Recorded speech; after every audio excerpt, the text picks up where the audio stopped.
Esse é o Filosofia Pop. Filosofia Pop é um exercício de conversação entre nós que estamos aqui. Eu sou a Márcia Tiburi. Bom, o assunto de hoje é a natureza. Natureza é uma palavra que está meio perdida, meio abandonada no nosso vocabulário. Nós não usamos mais falar em natureza. Quando falamos em natureza, a gente faz uma mediação, passa pela ecologia, pelo ambientalismo, mas a palavra natureza mesmo, ela comparece pouco. E a ausência dessa palavra, também, a meu ver, é possível, né? Que essa ausência sinalize para uma dificuldade nossa com o tema ou com algum problema ainda mais grave. Talvez com um problema social e coletivo relativo à falta de reflexão por trás da qual existe um interesse de um sistema econômico e político. Então não se fala de natureza, porque se a gente falar muito dela, talvez a gente precise mudar muitas coisas no nosso comportamento. E aí, para podermos falar desse conceito de natureza e abrir os nossos olhos em torno dessa questão, eu convidei duas pessoas que estão aqui, que vocês estão vendo, que é o Marcelo Pellissoli. Para mim é mais fácil apresentar o Marcelo, porque ele foi meu colega. O Marcelo hoje em dia dá aula na Universidade Federal de Pernambuco, trabalha com um campo interdisciplinar entre a ética, os direitos humanos, a filosofia também, mas sempre de uma maneira menos tradicional, menos ortodoxa. E Gerá, acertei? Uhum. A Gerá, ela é professora, você se formou em pedagogia, né, na USP, e trabalha, enfim, numa aldeia indígena que chama Tenondeporã. E acertei? e a gente vai poder falar sobre várias questões também relacionadas ao tema, então, que está em jogo aqui para nós. Eu vou lançar para a gente uma pergunta, então, super daquelas, assim, que a gente não gosta de responder. O que a gente faz com essa palavra natureza e o contexto no qual ela surge, né? O que é natureza? O que é natureza para nós? O que é natureza na sua aldeia? O que é natureza para o seu povo? Qual é o nome da natureza e como que ela é compreendida? Porque no contexto da tradição, vamos chamar assim para a gente se compreender didaticamente, né? Ocidental, que é um termo também estranho, é um termo que a gente também precisaria analisar, mas no contexto da tradição ocidental, a natureza foi coisificada, ela foi transformada num objeto, numa coisa mesmo, né? Então, mas a gente quer expandir os nossos horizontes, a gente quer deixar de pensar assim, a gente quer pensar mais longe. Como que a gente pode pensar o que a gente chama de natureza? Como vocês chamam isso que a gente chama de natureza? Ou não existe um equivalente? Na nossa língua guaranimbá, a gente fala jaújo, que é uma forma de comprimento que eu particularmente falo que é mais contemporânea também no nosso povo, que tudo muito se faz só pelo sorriso na aldeia. Como quando o Jurá vai na aldeia e fala, como que fala obrigado em Guarani? Daí a gente fala, na maioria a gente sorri. Mas a gente fala Haivete, que é uma língua, uma pronúncia também muito nova. Para mim, Gerá, que faço parte de um povo indígena, ainda no Brasil, né, desse pouco, é um número muito pouco diante de um número que era muito maior antes da colonização, antes da invasão do nosso território. Tinha muitos povos e aí hoje tem muito pouquinho. Mas o meu povo ainda faz parte de um número que está pelo censo, né, do estudo do próprio Juruá. Juruá é como a gente chama os não indígenas, que está classificado aí um pouco mais de 300 povos no Brasil. E aí o Guaranimbá, então, é um desses, é o meu povo.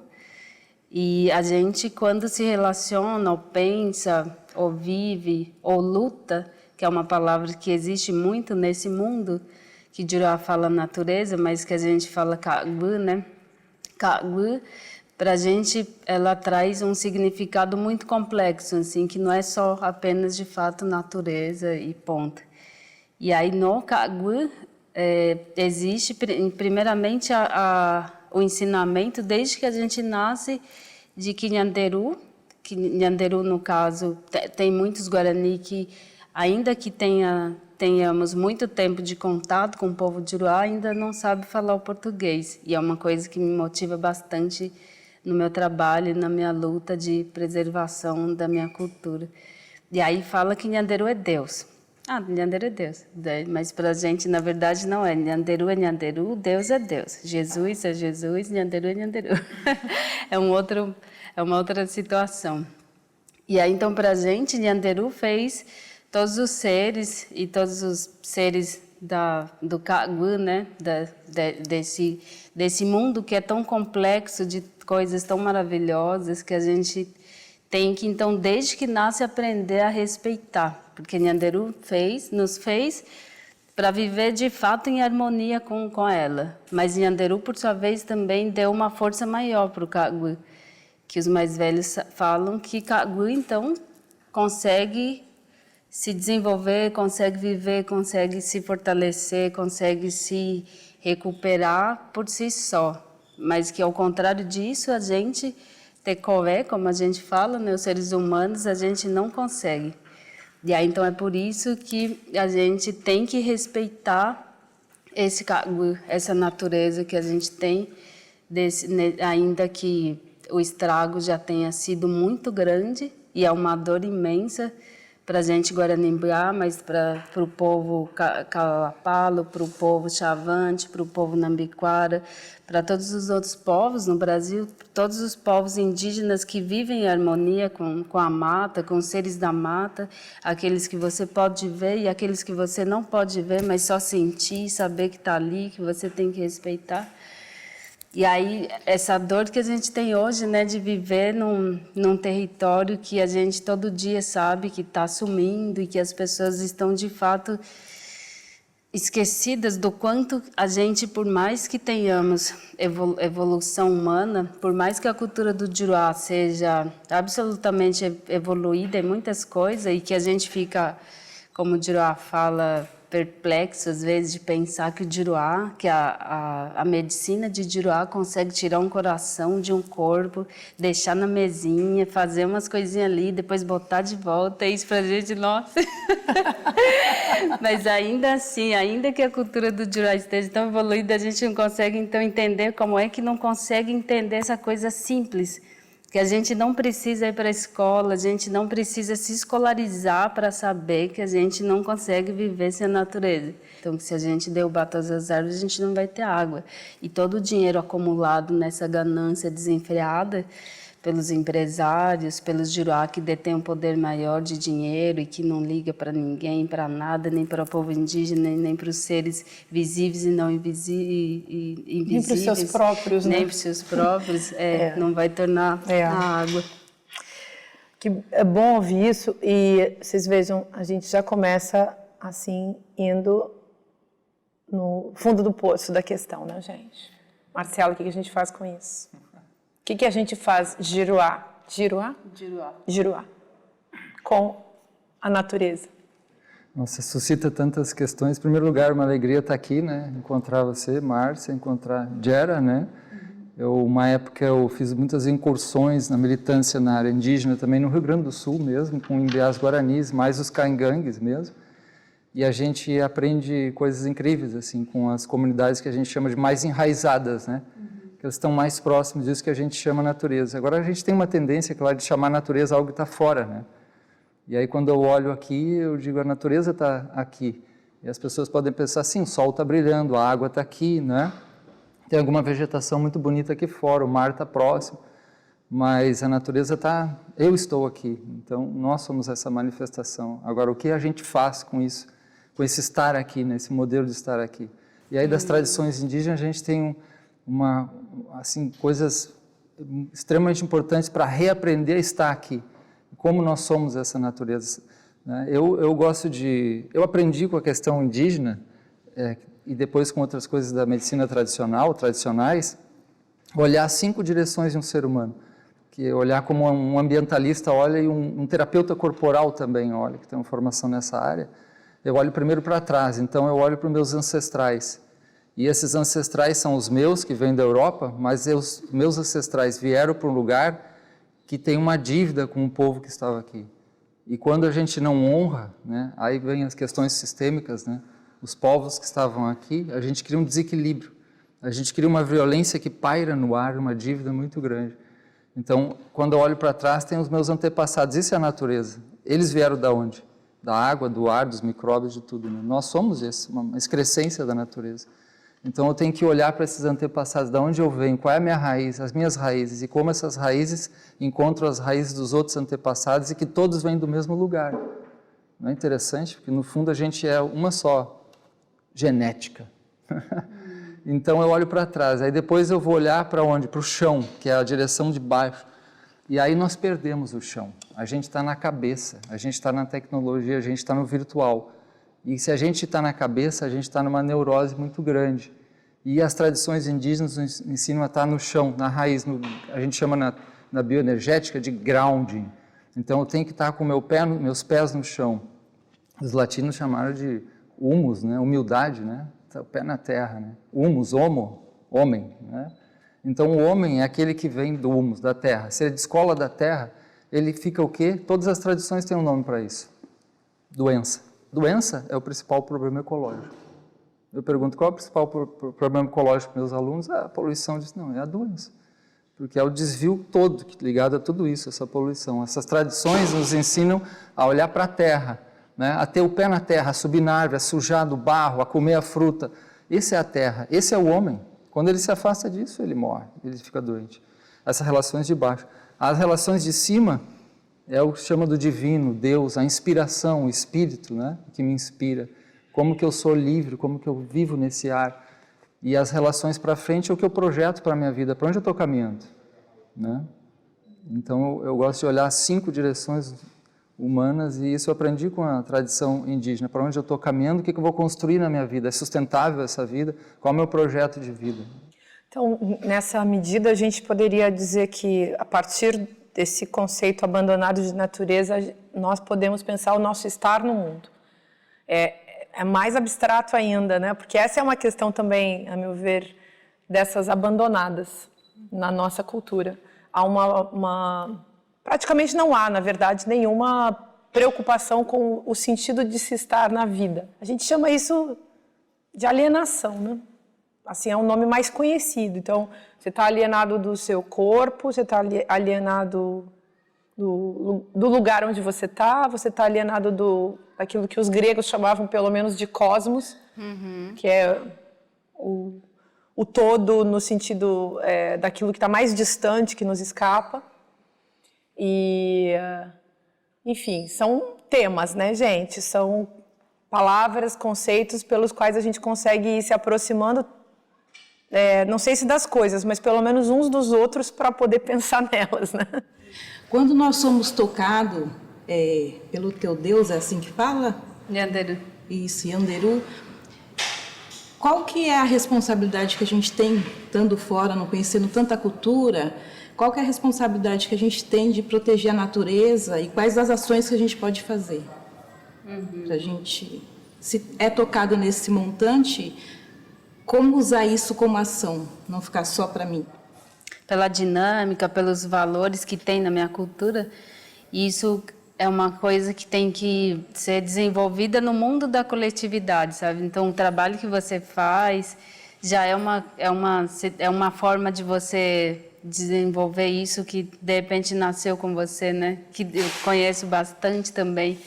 Muitos Juruá que vai na aldeia, que moram no centro, moram em apartamento e que, de repente, tiveram filhinhos que têm que ficar no apartamento, mas tem isso ainda muito vivo de saber que um dia os Juruá também já tiveram vidas assim, na terra, no plantio, na colheita, nas trocas, e que já viveram essa vida harmoniosa como se tem ainda na aldeia, né? E aí o próprio sistema, né, o desenvolvimento da cultura do Juruá, o modo de ser Juruá, né, na cidade tirou muito isso de todos os Juruá. E é uma coisa que me entristece bastante também, mas daí tem muitas famílias Juruá que vai para a aldeia e soltam seus filhos na terra, que não tem essa coisa de que a terra é uma coisa suja, que vai trazer doenças e que prende ali o filho no colo, não vai para lá, não se suja, não se molha, não sei o quê.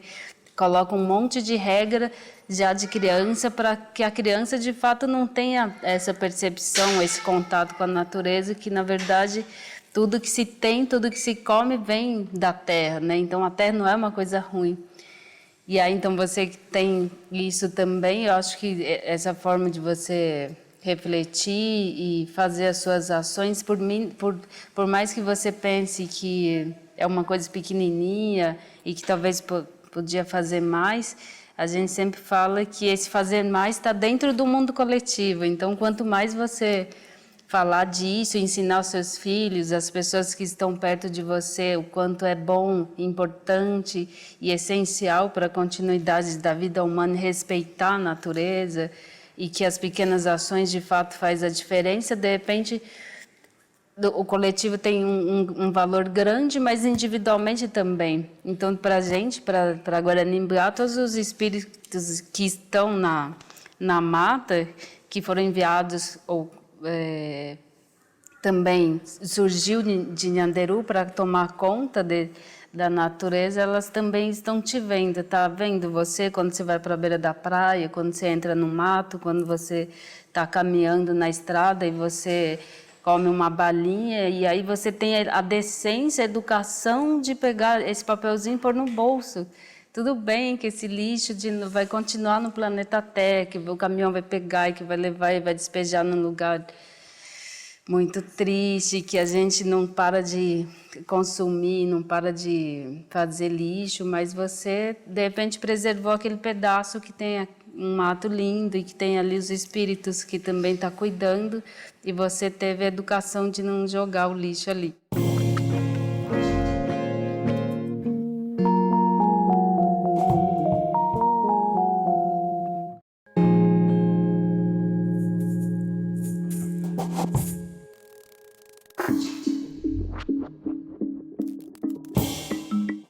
Nós estávamos falando sobre desenraizamento e retorno à natureza. Eu acho que talvez a nossa relação com a questão da natureza hoje, isso considerando quem está envolvido de alguma maneira pela questão, é uma relação de frustração. E todas essas manifestações relacionadas a... vamos falar assim, né, um esforço de retorno, elas carregam ao mesmo tempo uma tristeza. E eu não acho que seja possível a gente falar de natureza hoje sem pensar nessa frustração e nesse entristecimento. Por mais que a gente vá procurar o turismo ecológico, o veganismo, todas essas caminhadas nas matas que sobraram, fazer uma viagem à floresta amazônica e a pessoa fala, vou conhecer a Amazônia. Nós coisificamos de tal maneira o mundo ao nosso redor, inclusive há teorias que também há teorias e práticas, muitas vezes até a gente pode dizer muito bem intencionadas, mas que mostram também o limite da nossa relação e da nossa compreensão e da nossa visão de mundo em relação a isso que a gente está chamando de natureza. E eu acho que nós somos, infelizmente, a nossa cultura urbana, a nossa cultura, enfim, dessa tradição ocidental, vive uma miséria espiritual muito forte em relação a tudo, e inclusive em relação à natureza. Então, eu não sei, ao tocar nesse assunto, eu sempre tenho a impressão de que nós somos muito pobres coitados. Nós somos consumistas, competitivos, apaixonados pelo capital, apaixonados pelos bens, pelo aparecer, Marcelo usou o termo doença, que acho que é um termo super importante para a gente pensar justamente o caráter transtornado, embrutecido, perturbado, né, da nossa relação com o todo dentro do qual a gente vive. E nessa medida, a pergunta que eu vou colocar para que a gente possa refletir sobre a questão juntos qual é, enfim, em que estado a gente está, mas para onde também a gente se encaminha quando, por exemplo, a gente vê que nós vivemos dentro de uma cultura do plástico. Eu sempre penso, Marcelo, na metafísica do Aristóteles, que pensava na matéria e na forma, e o ser humano e a natureza e o mundo, enfim, e a existência na base da matéria e da forma. Só que a nossa matéria e a nossa forma hoje é plastificada. Então, e a gente vive na base do plástico. Então, quem nós somos? De que matéria nós somos feitos, como diria Shakespeare, por exemplo, né? Então, eu queria que a gente meditasse um pouco nisso, né? Onde estamos, né? E quem somos, considerando todo esse contexto de destruição, de miséria espiritual. Eu li esse livro, Pele de Imagens, que foi a tradução que um antropólogo deu para o termo usado pelo Schopenhauer, naquele livro A Queda do Céu. Que foi um livro muito generoso, porque ele falou aquele livro para o antropólogo para estabelecer um elo de comunicação, porque ele diz, os Jeruás lá, aquela galera, eles entendem quando a gente escreve um livro, né? Eles se entendem com os livros. Vamos escrever um livro para ver se eles entendem.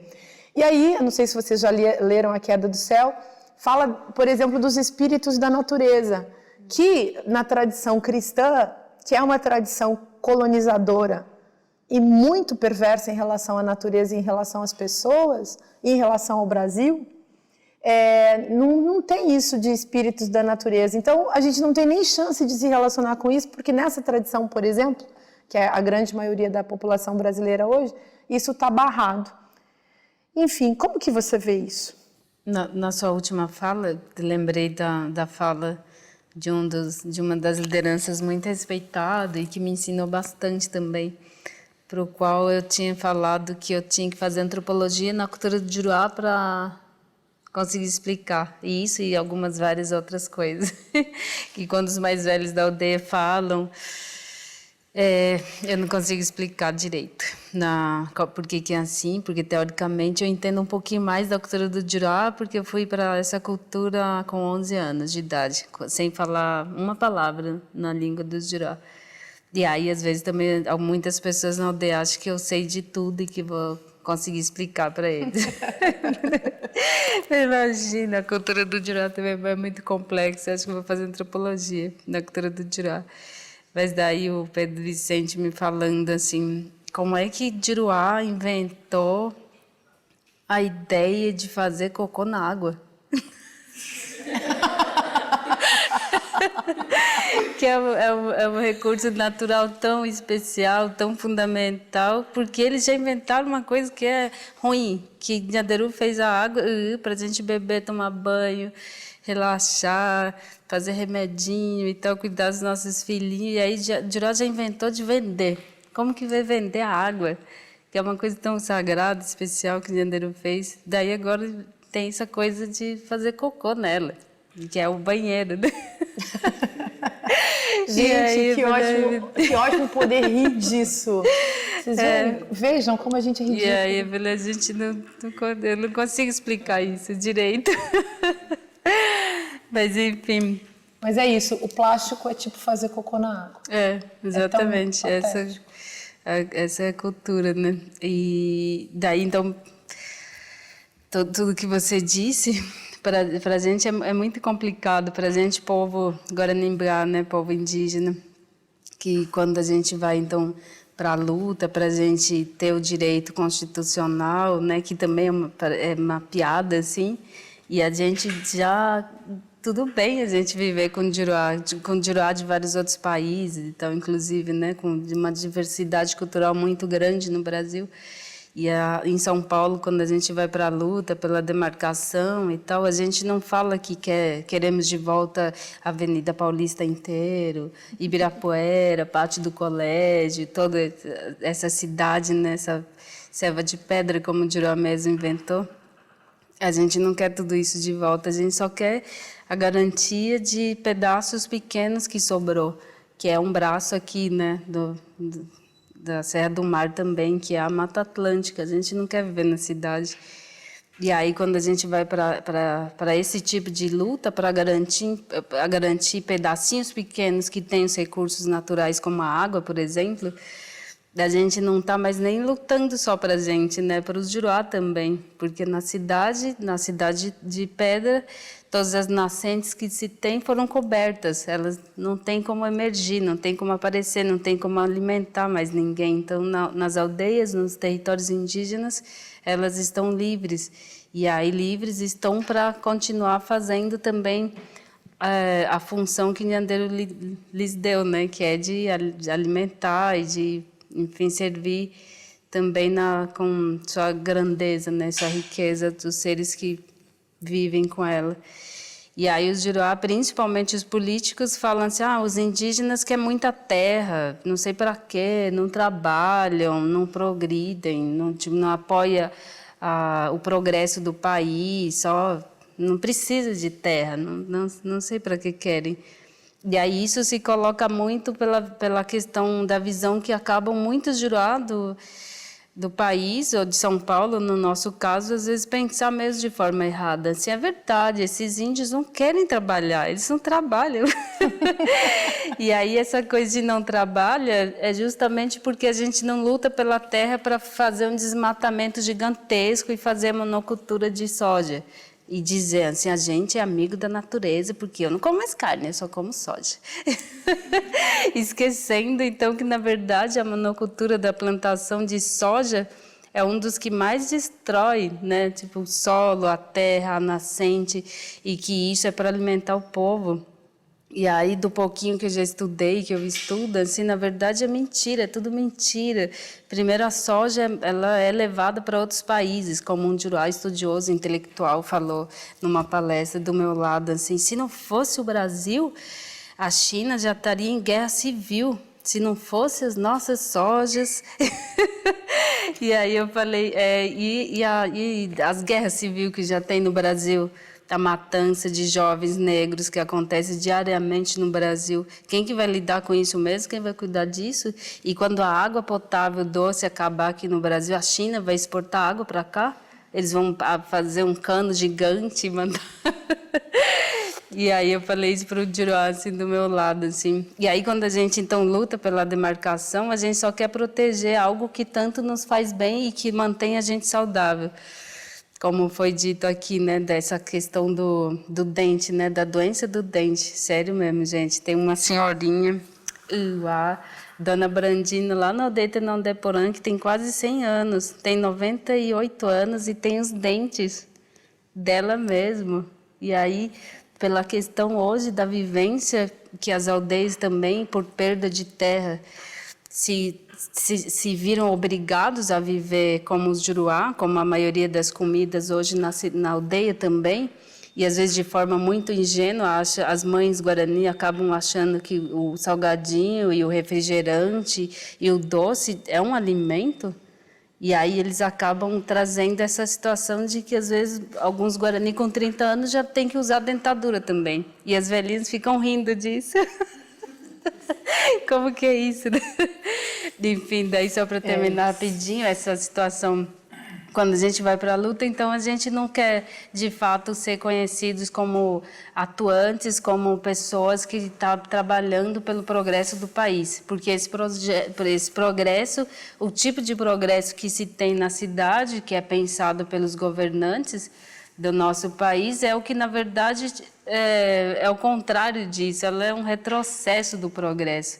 Que progresso para a gente, na verdade, é você, individualmente, no seu coletivo, evoluir para o entendimento de que você tem que viver com a natureza, que sem ela você não consegue viver. E quando você vai para essa coisa de plantar um monte de soja e criar um monte de gado e fazer monocultura de milho transgênico, que agora querem tirar o rótulo. Acho que já tiraram. Já tiraram, né? Eu acho que já vamos comer transgênico sem nem perceber. Sem nem perceber, se não é progresso. A gente não cuida disso, né? Nós somos desatentos, além de consumistas. E aí, Marcelo? Eu estava lembrando agora que a gente falava assim que muitos povos, né, silvícolas ou comunidades tradicionais do país ficavam encantados com as especiarias, as coisas, as tralinhas europeias, né? Aí você falou, a gente é muito mais fascinado e cego, né, diante dessas coisas que a gente tem hoje. Aí eu fico olhando, às vezes como ambientalista, a gente vive num mundo completamente dinossáurico. Assim. Como que a gente pode ver isso? Quando a gente olha para trás, a gente vai ver como é que a gente vivia, né? E quando olha para frente, é muito provável, né, que talvez não muito tempo, todos esses materiais que a gente está usando, eles vão ter que ser abolidos, que não tem como. Não é uma questão de escolha. A questão ecológica não é uma questão de natureza fora, não é uma questão de escolha, é uma situação de modo de vida. As doenças são a questão ecológica, as doenças da humanidade, né? Então, a gente está vivendo, lamentavelmente, né, ainda talvez muito tempo, mover carros a combustível que já tem tecnologia para ser totalmente diferente, elétrico, outras coisas, né? A combustível fóssil. A gente está usando plástico pra caramba, está chegando no mar, né? Os microplásticos e está chegando, atacando todo o equilíbrio, né, do mar, o ar, né, contaminado. Não tem como manter isso muito tempo. Agora, até quando? Essa é a luta ecológica, né, que tornar essa mudança mais rápida. Agora, essas mudanças não tem como não acontecer, porque a humanidade muda o tempo inteiro. Só que aí entra essa coisa que você falou, né, o capital, toda a estrutura de pensamento que a gente tem também de estar fascinado com isso, assim, totalmente fascinado com o que está aí.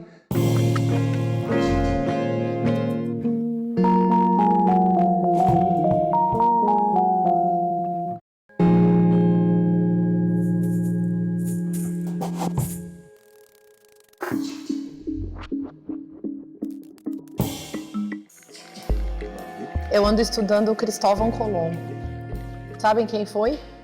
O sujeito que primeiro chegou nas Américas vindo da Europa e eu tenho a impressão de que Cristóvão Colombo tinha muitos problemas.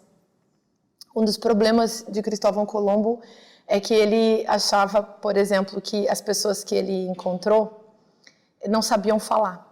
Ele achava que se ele levasse as pessoas para a Europa, essas pessoas aprenderiam a falar.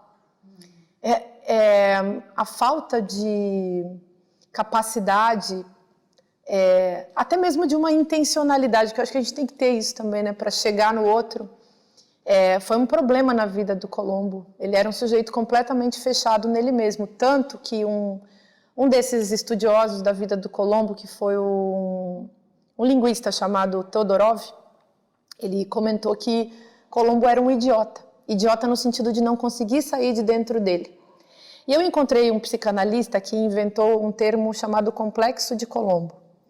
E ele fala do complexo de Colombo, esse psicanalista que chama Melman.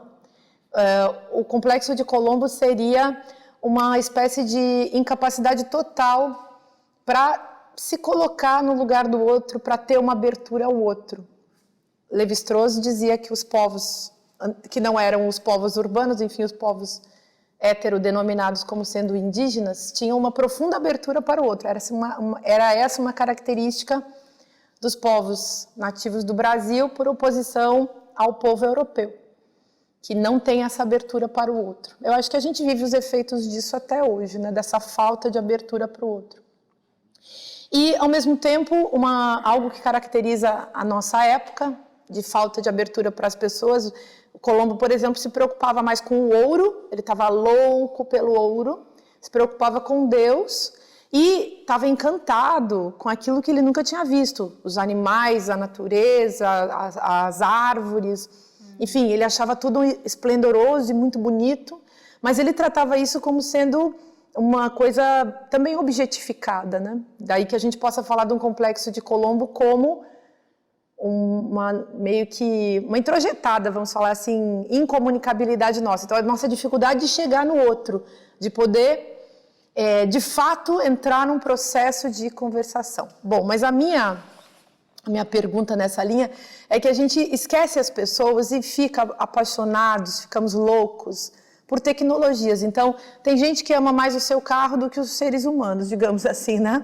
As pessoas preferem as coisas do que as outras pessoas. Tem esse descaso e no fundo tem esse cancelamento, tem essa impotência para a alteridade. Marcelo, esse é um drama, ou a tragédia da nossa cultura, não? Você falou, interessante, porque os colombos, quando chegaram aqui, e os espanhóis e todos os outros mais, né?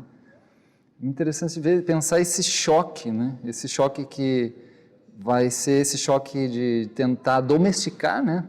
Tornar aquilo que é outro mundo, meu mundo. Mas olha que interessante, como é que era esse mundo? A longevidade desses colombos era mais ou menos 20 anos menos do que dos nossos povos nativos, né? Eles tinham uma bateria de doenças que não existia aqui, né? Eles tinham um estilo de vida extremamente patriarcal, um desrespeito imenso. As crianças eram objetificadas, né? A relação com a natureza já tinha problemas já naquela época. Imagine, né, o que foi acontecer. E um estilo de vida muito diferente, né? Muito diferente mesmo. E aí era o início das navegações, do mercantilismo, do capitalismo, do liberalismo, que vem tudo junto. E essa grande transformação depois do Neolítico da humanidade. E vai fazer a gente parar aqui, né? Eu tive no Chile e vi fotos da década de 30 e desenhos de índios, muito de comunidades indígenas antigas, que os espanhóis pagavam um peso pela cabeça de cada um para dizimar. Essas comunidades, no Chile é gelado, elas viviam com poucas roupas e não havia praticamente doenças, né? E o estilo de vida era muito assustador, era um estilo selvagem. Então a gente pegou a ideia de selvagem, selvagem é a perfeição da natureza, né? Mas selvagem é estranho, né? Para nós selvagem é ruim, é feio, né? Então a primeira quebra da alteridade tem a ver com essa separação com a natureza. E os problemas que a gente fala ambientais são problemas que vêm desse modo de relação da nossa alteridade com os outros e com a gente mesmo. Quando a gente não se entende mais o que nós somos, nós não entendemos como lidar com o outro, e é o mesmo processo em relação aos animais, plantas e tudo mais. É uma questão só essa da alteridade. Nós temos que estamos nesse processo. Essas crises, ela é um sinal de que a doença foi remexida e a gente vai chegar a algum lugar, apesar de muitas dores que a gente está vivendo, né? Mas a gente está num processo de cura planetária. Eu acredito isso com muita dor, porque não tem como manter isso mais. E a dor e a cura vem através dessas crises. Toda essa discussão ecológica que não havia, feminismo, todas as questões de direitos humanos, né? Claro, convivem num mundo pós-moderno gerado muito pelo dinheiro. Mas é um mundo dinossáurico e muito contraditório e muito sofrimento. A gente vai passar por isso porque isso não é uma questão nossa. Isso vem da força dos nossos antepassados e da vida é muito maior do que a gente. A gente está passando por essa história que é maior do que a gente. A gente é só um ego, né? A gente não é o coletivo. O coletivo é essa força. Isso tudo vai ser superado, na minha confiança, não tenho dúvidas, mas talvez não tão rápido como a gente precisaria ou gostaria que acontecesse, né? Alteridade é uma palavra boa para a gente meditar na questão. Então, não é um outro que a gente forja, mas é a condição, é uma palavra assim para sinalizar justamente para essa condição do que a gente é em relação a aquilo que a gente também não é.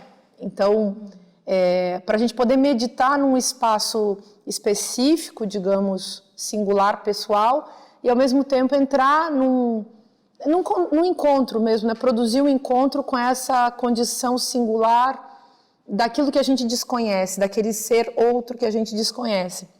Eu acho que meditando nisso a gente consegue ultrapassar o complexo de Colombo, que é essa condição de não ter pacto entre nós, né? Sei lá, que as pessoas umas com as outras já não têm, e digamos, as tecnologias atravessam também esse lugar das pessoas. Você pensa no celular hoje, né?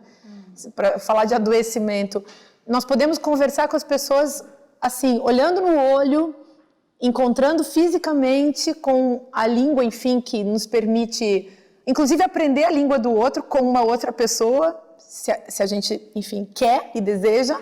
Mas vocês já pensaram por aí, as pessoas sentadas uma na frente das outras e aquele celular que já não deixa mais produzir encontro? Porque tem, né, gente? Você fica vendo, nossa, olha a imagem do desencontro, a imagem do adoecimento do contato, dá para dizer assim, né? Como que você vê esse tipo de questão, Dirá? Nessa última colocação sua, a gente também está vivendo isso na aldeia. Principalmente pelos jovens, né? Como, enfim, não dá para falar de outra forma, né? Todo esse mundo novo que tem na cidade, que as pessoas parecem estar realmente todos muito abduzidas, né, por esse mundo tecnológico, e que de fato chega ao ponto das pessoas se falarem. Já vivenciei isso na casa do Jurá, assim, das pessoas estarem na mesma casa e se comunicar pelo celular, assim. E aí na aldeia, inicialmente, isso veio como uma piada primeiro, mas hoje já se tem muito isso na aldeia. Em algum momento, de uma forma, enfim, eu diria talvez um pouco necessária, como na aldeia Tenondeporã, que é uma das aldeias mais antigas, tem 26 hectares, quase 1.000 pessoas, e tem um grupo grande agora de liderança, e que esse tal do Zap aí entra como um apoiador. A gente tem que fazer uma reunião geral agora, daí mandam o Zap para todos os líderes da aldeia, porque não tem mais a figura cacique, e aí então é muito mais rápido juntar isso. Mas depois disso é tudo muito superficial a coisa, né? Principalmente para os jovens, assim, que acabam esquecendo então que de fato teve historicamente, né, uma realidade desses Jurá, o Colombo, o Coelho, como a gente fala, né, do europeu que chega nesse território e de imediato classifica os seres que ali estão vivendo, que são outros humanos, mas como seres incapazes de pensar ou de falar, como você estava falando, né? Mas que numa tentativa de um contato mais saudável seria observado de forma diferente, mas o que os mais velhos falam é que não, o Jurá, quando chegou aqui no Brasil, já viu toda a riqueza que a gente já tinha, né? E só queriam roubar, assim. E aí, então, essa cultura que chega, que se coloca acima, né, superior a esses povos que a gente está vendo aqui, é inferior a gente, então a gente vai roubar. E aí é uma outra coisa que eu não consigo explicar para os mais velhos, assim, né? A gente é roubado há mais de 500 anos e hoje na lei do Brasil, né, juridicamente falando, tem muitos pontos da ilegalidade para o país, né? Como a gente sabe que roubar, se eu pegar um celular de vocês aqui escondido, eu vou para a cadeia, se vocês me verem, é claro. Você sabe, na narrativa do Colombo, tem uma hora que conta essa história que houve um momento em que ele fez um ritual, toda uma cerimônia, em que ele usou um documento para dizer que estava tomando posse das terras e, enfim, como ele não entendia o que os povos com quem ele estava convivendo diziam e as pessoas também não entendiam o que ele estava falando, queriam mais é que ele desaparecesse logo, porque imagina um sujeito que chega com aquela roupa, com aquela cara, com aquele cheiro, devia ser uma figura muito bizarra, né? E as pessoas olhando assim, que maluco é esse, né, gente? E o maluco, enfim, tá aí na nossa ancestralidade como um grande paranoico, né? Sim. Um sujeito adoecido mesmo. Mas ficou, é herança nossa, gente. A gente tem que se livrar disso, num certo sentido, e ao mesmo tempo enfrentar essa questão. Quer dizer, como deixar de introjetar essa figura da incomunicabilidade, né? E poder atravessar essa fronteira e chegar, digamos assim, nesse outro. Eu acho que é um nosso grande drama contemporâneo, sabe? Essa coisa de não poder mesmo produzir esse encontro com as pessoas. Porque a gente acha sempre, na cultura dita ocidental, urbana, que nós seremos salvos pela tecnologia, pela ciência e seremos salvos também pelo capitalismo. As pessoas acreditam que o capitalismo vai salvá-las, quando, na verdade, o capitalismo que veio junto com o cristianismo para o Brasil é que destruiu o Brasil, claro. Criou-se uma coisa toda, Mas essa coisa toda é muito precária perto daquilo que poderia ser vivido se nós tivéssemos uma relação mais integrada à natureza. Vamos pensar nesse momento, então, o futuro? Vamos pensar assim, o que a gente faz daqui para frente? O que vocês acham que a gente pode sinalizar como sendo alternativa, caminho? O que você tem feito nesse sentido, Gerá? De novo, eu falo da nossa luta, né? Quando a gente não descansa, né? Quando a gente não para de lutar pelas nossas terras, pelos pedacinhos pequenos que sobrou, como eu tinha dito antes, a gente está lutando para permanecer Guarani, né? Por exemplo. E aí, então, eu venho de um território que eu nasci e cresci, e muitas coisas boas eu vivi, fiz, mas que por muito tempo também ficou muito prejudicado, porque, como eu disse, mais de 100 famílias num território muito pequenininho de 26 hectares. Daí a gente perdeu muita coisa. A gente perdeu sementes tradicionais, perdemos o modo de caçar tradicional, perdemos o modo tradicional das moradias, quando teve que se apelar para essa construção de alvenaria, de tijolinho, enfim. Mas a luta continua. Então, nessa frase da luta continua, a gente, então, hoje temos um território grande, com quase 16 mil hectares, onde a gente tem 8 aldeias, e talvez logo mais 9, que está se construindo mais uma. E aí, na aldeia que eu estou, na aldeia Calipetã, a gente tem seguramente mais de 50 tipos de batata doce, por exemplo. E isso, para mim, é muito significativo, porque na Tenondeporã só tinha 2 tipos.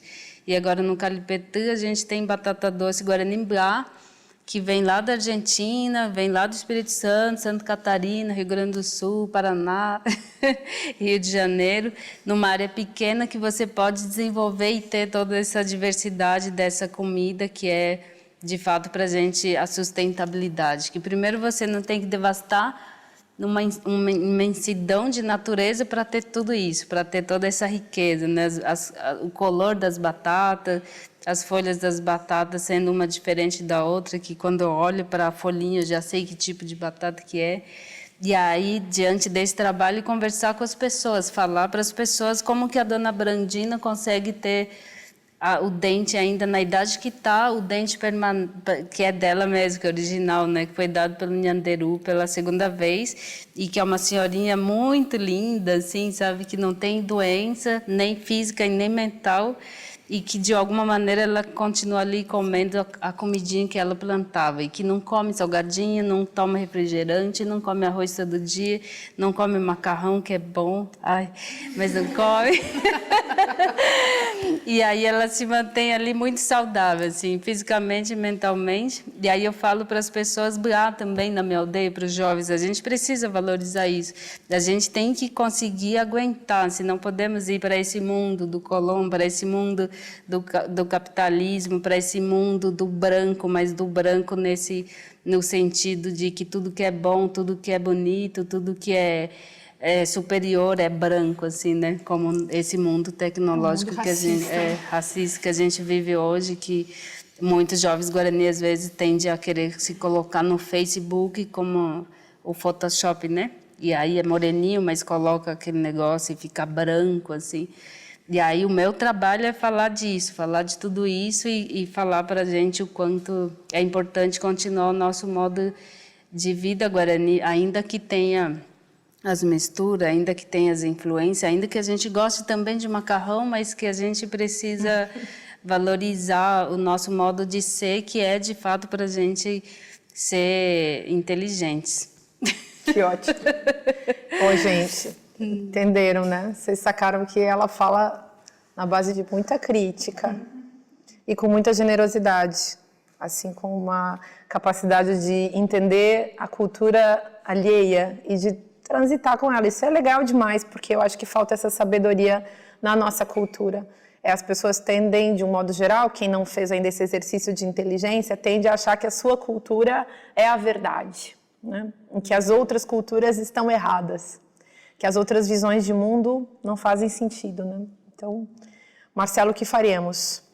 Pois é, essa é a famosa questão principal chamada sustentabilidade, que é uma das palavras como ecologia, né, educação ambiental foram extremamente cooptadas, né? Foram despotencializadas, mas a gente tem que trabalhar com elas e seguir, porque olhar cada um na sua área, né? Aí, por exemplo, o Gera falou uma coisa importante sobre a agricultura. Quando você recupera um modelo de agricultura orgânico, sustentável, você atinge todo o sistema, você tem empoderamento da própria comunidade, né? Você faz frente a um modelo econômico diferenciado. Aí você vai para a saúde, você tem as práticas integrativas, você tem a associação da saúde com a ecologia. Onde é que começa a saúde, né? Em casa. Aí você vai para os hábitos de consumo. E aí você entende, quando você veio, a gente veio para cá, porque eu vim, passei por Cubatão. E Cubatão foi uma das coisas mais escandalosas no nosso país, né? Hoje está diferente, assim, não é totalmente diferente, mas está diferente, porque tem filtros e não sei mais o quê. Mas o Cubatão, com toda essa fumaça, só existe porque tem gente que tem um tipo de modelo de consumo que sustenta isso. E aí esse modelo de consumo é conectado diretamente com a indústria farmacêutica e com a indústria da saúde. Então você vai ter que olhar para o modelo de consumo, né, como isso é mantido pela mídia, como é mantido por toda, né, isso é feito na nossa cabeça. Então essa sustentabilidade ela vai olhar todas essas áreas. Por exemplo, na agricultura, na arquitetura você tem construções ecológicas. Na forma de organização social você tem há muito tempo cooperativas ecológicas, você tem as ecovilas, você tem muita coisa acontecendo, minha gente. Tem muita coisa que não aparece na TV, não. Então a gente tem que ver o que está acontecendo, que esse é o zeitgeist ecológico, o espírito do tempo, né, que vai responder a essas dores nossas do tempo, porque essa é a resposta que a humanidade está dando. Assim, aquele ditado da medicina chinesa, né, onde aparecem muitos doentes, surgem naturalmente os curadores. Ainda nessa fala dos caminhos, né, das possibilidades que a gente vem a ter, eu penso muito nessa questão de sensibilização, de ter o significado, né, de fazer um sentido, e esse entendimento individual e entendimento do outro é fundamental para a comunicação não violenta, de uma forma geral, né, e a gente ouvir o outro nos faz refletir diferente, né, nos faz pensar um novo, um outro formato. E eu gostaria de entender um pouco mais, que não é a minha vivência, não é a minha formação, o conceito de Tecopurã, que eu já ouvi muito falar sobre ele, né? Já conheço, mas não conheço tão aprofundado ainda, né? Que é uma visão diferenciada que a gente nesse movimento tecnológico, nesse movimento do capitalismo, normalmente as pessoas estão acostumadas a ter só um tipo de visão, só um tipo de entendimento do fluxo dos sistemas de maneira geral, né, tanto das indústrias todas como comentou, né, tudo leva e motiva a ter um tipo só de vivência, né, e existem outras vivências. Então eu gostaria de ouvir um pouco mais sobre essa área e esse conceito, né, que vocês têm, que vocês vivem, né, na verdade. Sim. Para a gente agora lembrar, antes dessa palavra nova, que é Tecopurã, a gente tem, na verdade, o Nhanderecó, que é Nhanderecó, que a gente, quando traduz para o Juruá, né, para vocês, a gente fala o nosso modo de ser, né? E aí, então, o nosso modo de ser Guarani é muito complexo para falar tudo muito rapidinho, ou mesmo um dia, como os mais velhos falam, um dia inteiro ainda não é suficiente. Mas a base dela, ela se fortalece a partir do princípio que é isso, que você tem que respeitar o próximo, e aí esse próximo não é então só o outro, vocês, por exemplo, ou o outro do BA, mas o outro que está ali na natureza, por exemplo, né, os seres que a gente não vê. E aí então você tem que se lembrar que você tem que viver com o suficiente, que para mim sempre foi muito importante, que agora eu estou bagunçada um pouco nisso, mas...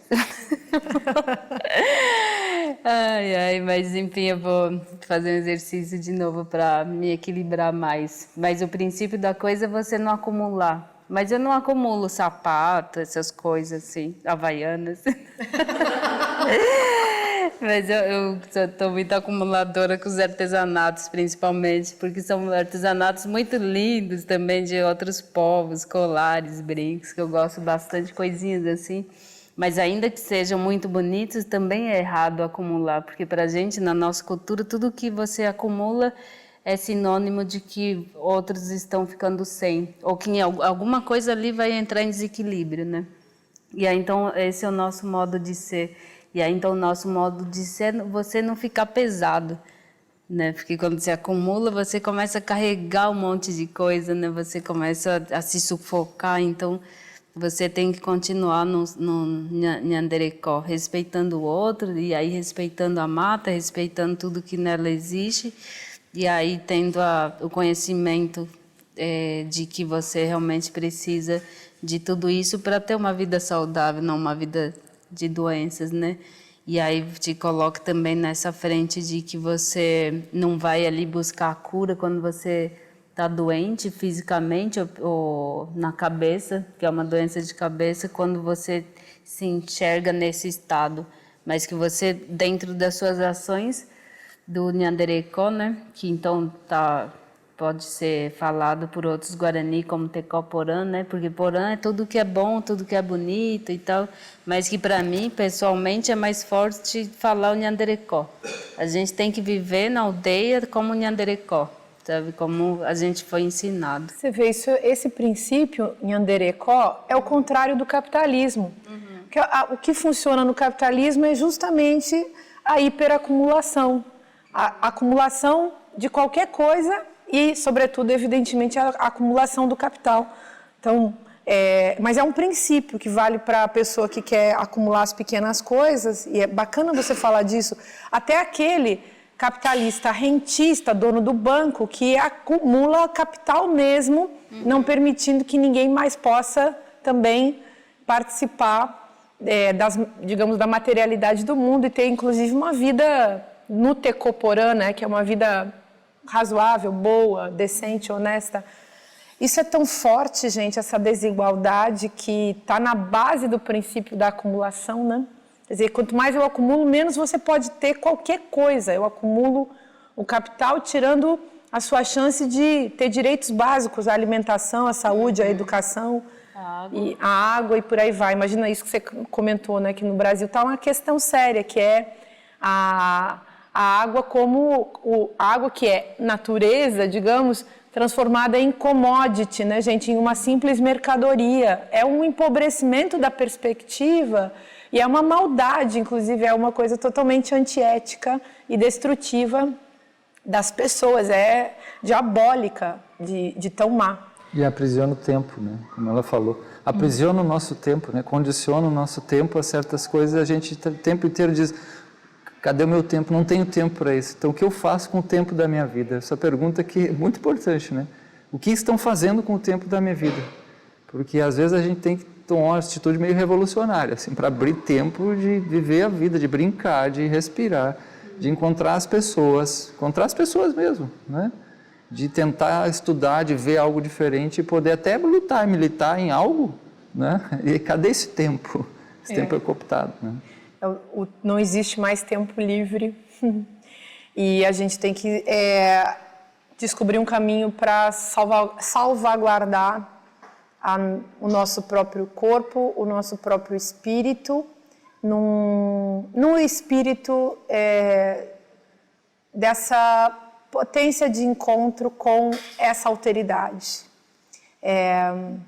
Acho que esse é um caminho que começa na gente, mas a gente tem que ter lucidez para saber sobre esse todo e sobre esses jogos de poder que estão sendo traçados há bastante tempo e que operam sobre nossas vidas, né? Então, essa reflexão acho que pode nos ajudar. Então, obrigada. Obrigada, galera, aí. A todos.